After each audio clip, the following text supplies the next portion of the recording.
don't work out quite so well. I had intended to have you see a PowerPoint, but it's too difficult for me to be there and here at the same time. So I have it on my computer over here.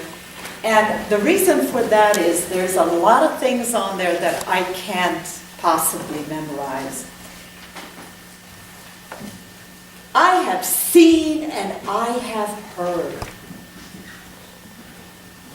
You know what? That is a quote directly from the writings of Emanuel Swedenborg. I gotta tell you, he repeats that so many times, I couldn't even tell you how many times. So I was speaking to the children about visions. And you know, we're talking about mystics, visionaries, and they have been among us from time immemorial. They were with the prophets, they experienced visions, they traveled in their spiritual selves into a world unseen. So we know about Ezekiel, right? We know that the prophets, many of them had visions. So, and interestingly enough, the Jewish church is quite comfortable. Well, I should say some parts of the Jewish tradition are very comfortable talking about the visionaries of the prophets. So you may have heard of the Kabbalah. I mean, how many of you have heard of that? So that's all about the mystical Jewish religion. Now, it's not the mainline tradition. Now, moving on, the early Christian church. We know from Acts, and actually right at the end of the Lord's life, and at the crucifixion, and afterwards the resurrection, there were visions. People saw things that no one else did. The 70 gathered together on Pentecost Sunday, saw the Lord lifted up. Now, you know what though? Other than Acts, we don't hear much about visions in the early Christian church. So imagine, resurrection, the 70 days, the 70 people that were gathered at the Lord's ascension. Those people all had visions. Now, do you think it all stopped just like that? Of course it didn't. The early Christians had visions. They actually spoke with the Lord. Now, we have a glimpse of that in Matthew, Mark, Luke, and John particularly. So we know this is actually recorded that the early Christian church, people actually had visions. And so, what happened? What happened? Today, if you talk about having had visions, that you saw angels, people are going to start to wonder about you, right? But I will tell you that things have changed. Because actually, lots of people have come back to tell us, hey, there is a spiritual, there's another dimension, an altered state of consciousness. And so we know a whole lot more today. But yet, many, many people are not believing it. Not believing it. But we know, for example, one of our folks that had, I never got to meet Van Dusen. I am so sorry about that. He had died just the year before I went to Berkeley. But he had written a lot of books because, you see, he came to look at Swedenborg because he was a chief psychiatrist at a mental institution in Mendocino. I think that's how it's pronounced in California. And many of you know him, right? You have some of his books. So I know you kind of have heard of him. But he talks a great deal about having conversations with people who were hospitalized, who had what is called hallucinations. That's how he came to understand, wait a minute, there's this guy, Swedenborg, who talks about the same kinds of things. Now, so there are people who are affected. You might say that between the spiritual world and the physical world, the curtain is torn for them. They experience some truly disturbing images. And they can really be, if there is no intervention, can destroy their lives. And so Van Dusen talks a great deal about that. And so it is a sad fact that among us today, there are many people who suffer from schizophrenia. They do have images. They do have visions. But you see, they are not able to see the damage that it's doing to them. However, Van Dusen talks about this. If they're able to confront these spirits who are talking to them, two ways that this may occur, by the way, visions, auditory or visual. If they're able to confront them and say to them, stop, I don't want to have you with me, and be forceful about it, or say, I am praying, and they can pray. Sometimes one word will dispel the visions and the images and the hallucinatory messages that are not from angels, because you see the difference is that they seek their destruction rather than give them support and aid. And so it is possible for these people, if it is early on in their psychotic experiences, where they can actually confront and be gone, evil, be gone, and say the name of Jesus. It's amazing. The name of Jesus has great power over evil. So, I had such an experience when I was a chaplain. I was working in the behavioral health unit, where there are many people who are schizophrenic. They end up admitting themselves. And I had such an occasion where I was asked to see someone, a young man. Well, I don't know how old he was, but he wasn't very old. Certainly not in his, I think maybe in his 50s. And he had schizophrenia. He was diagnosed with it. It was not under control. And the amazing thing to me is that he told me about his visions. And it was almost like he was testing me. And I said, I didn't say stop. I didn't say anything. I said, tell me about it. And so he told me about what these, this was an auditory experience. He was told to do some evil things. And I said to him, after he stopped talking to me about it, I said, you know, you have the power to tell him to stop. Go away from me. And I said, it helps to pray. I saw him the second time. I asked him, how's it going? And he was rather subdued, and he said, actually, I haven't had them come back and talk. I haven't heard the voices. The third time, I only saw him for just a minute or two. He was actually being released.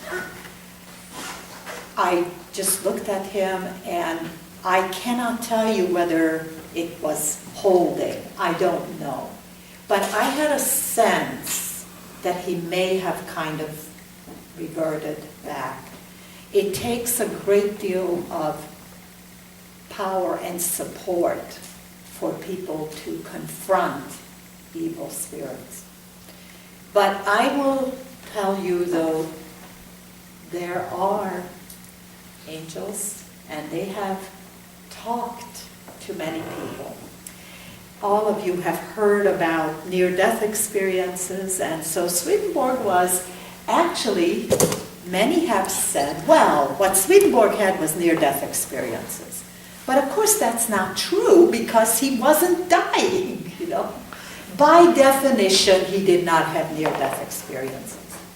But, and that's a very big but there, he had the kind of experiences that we now hear from numerous people.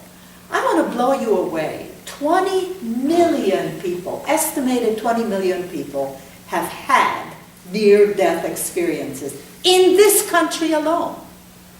Folks, people have come back to tell us. Are we listening? What are they telling us? What are these people telling us? Those that have had near-death experiences. You can read their books. You can listen to them online. One of the things that comes up almost every time is that it's ineffable beauty, glory, a sense of being loved. Those people that have had experienced near-death experiences, the heavenly kind, have always, it's almost always on their words, feeling love, inexpressible love. They have trouble putting their experiences when they are well and out of danger. They have trouble expressing the beauty, the joy, the love that they have felt.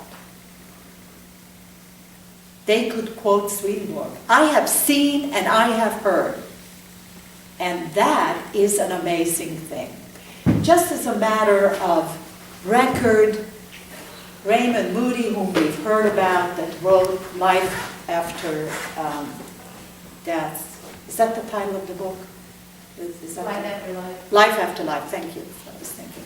So he did that research the first time in the 50s. Almost every experiencer, near-death experiencer, knows Swedenborg. Did you all know that? I've spoken to many of them. Ibn Alexander, I've had conversations with him. I've certainly have met with some of the folks that have written books, but Ibn Alexander comes to mind, first of all, because he struck me as such an incredible experiencer. And I want to bring him up only because of what I'm going to say next. These folks talk about how their lives have been changed. And that's the critical thing about a near-death experience. If an individual has such an experience, it will change their lives. Well, you might say, well, that's a miracle, and we're told that no, miracles are not allowed because they would persuade us against our will. One thing that I will tell you, every near-death experiencer, if they've written a book, will tell you that afterwards, when they come out and they're beginning to get well, they begin to have some doubts. Like, did this really happen? So it takes them many years, in instances 10 years, to literally talk about it, absorb it, and make those changes in their lives. I'm thinking of Bennett, I can't remember his first name. he's one that I heard him talk about, and he's written a book. It's amazing, because this is what I want to follow up with. It took him 10 years, first of all, to come forward and talk about this. Because guess what? Just like with Swedenborg, if you start talking about this is what happened to me, people are going to think you're crazy. That's what they thought about Swedenborg. They thought he was crazy. Often the people that had near-death experiences keep it hidden. Just like if you've had visions of angels, you're may not likely to talk unless it's somebody or in an environment where it's received. So what happens to people that have these amazing experiences? Dr. Mary Neal is another one. Now my mind is going blank. There are so many others. All of them talk about afterwards having a mission. It's almost like this becomes their passion, to talk about it, to reveal it. Dr. Eben Alexander is on world tour. He is constantly talking about this. His experience happened many years ago now. By the way, it took him several years. Dr. Neal, same thing. It happened many years ago. She is now on a speaking tour. PMH Atwater had many numerous experiences, written books about it. So how do these people have experiences? It changes their life. They seem to have a mission. The mission is to tell us, to come back and tell us, what is the spiritual world like? The messages are full of hope, and every one of them that I have read talks about learning to be loving, kind to each other, to understand that we indeed are one universe. In other words, these are messages of heavenly peace and joy that we can bring into our life, into our communities' lives, into the world. These messages, now remember what I said, 20 million? That's just those that we're talking about. Right away, when I said 20 million, they're happening all the time. People are brought back from near death often. In hospitals, after surgery or during surgery, they have a near-death experience. But there are many other kinds of experiences. So I didn't want to just focus on near-death experiences, because you see, many of the people that had these and wrote books about them, here's the part that just blows me away. They continue a relationship with their beings of light, angels. It didn't stop. It continues. It's like once the door is open, it remains open. And that's kind of, what happened with Swedenborg. His experiences began in a very unusual way. He didn't die. He had a transformative experience. There are others who have had similar experiences. There was in the 1920s, a man who just swept the earth with his visions, and you may never have heard of him. His name is Sadhu Sundar Singh. He is Hindu. He became Christian, and for many years he talked about the visions that he had.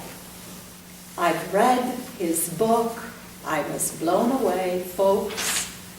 You could take Swedenborg's writings, some of the near-death experiencers' writings, and whoa! It's amazing. there have been many others. Christian mystics, many Christian mystics over the period in the early church, the Middle Ages, described beautiful heavenly images. The one that comes to mind, there are many, many others, is Hildegard von Bingen, 11th century. Folks, she had visions and she painted mandalas. It's absolutely beautiful to watch, to look at this. She also composed beautiful music. And she talks about the heavens, about the reason for us being here. She's just one. There have been so many others. St. Francis had visions, folks. Many, many others. Teresa of Avila. Are these names familiar to all of you? Yeah. So we mustn't get to the point where we say, well, I can't believe that. Be open. Be open, because there are people who are trying to tell us we are living in two worlds at the same time. We may not have visions. I never had a vision. My father did. I used to pray for him when I was a little kid. I wanted to have visions. Oh, by the way, you can't do that. It doesn't work. I know that. So, what is that? I mean, so you can't pray to have visions. But what you can pray for is to be receptive to God's presence. So I've heard someone here say, sometimes back of me, I hear more voices singing than there are actually here. I want to say that that's an experience that may be a kind of a vision. Being aware of the presence of angels around us. When I was at Wayfarers Chapel for 2 weeks, I thought I was walking in heaven, you know. And at that time, Jonathan was there. You all know who that is, right? So Jonathan was still there at that time. And he said to me, you know, there are angels around here. And I know that's true because I have never felt so much joy and peace when I was there. It was an amazing experience to be there. So, do spaces have their own sphere? Yes. When I come in this church, I have this lovely feeling. I don't see visions, I don't hear voices, but I just feel so peaceful, joyful. So I want to end by saying, be open, because that is what, it's like the knock on the door of your heart. Be open to it, it's there. As I said to the children, which you all heard, sometimes we see the vision of an angel in the faces of our loved ones. Suddenly the physical appearance changes. And that's God's gift to us. Let us look for that angelic presence among us. Look for it, be open to it, it's there. And we thank you so much for those people who share their stories. Say it takes courage to share it.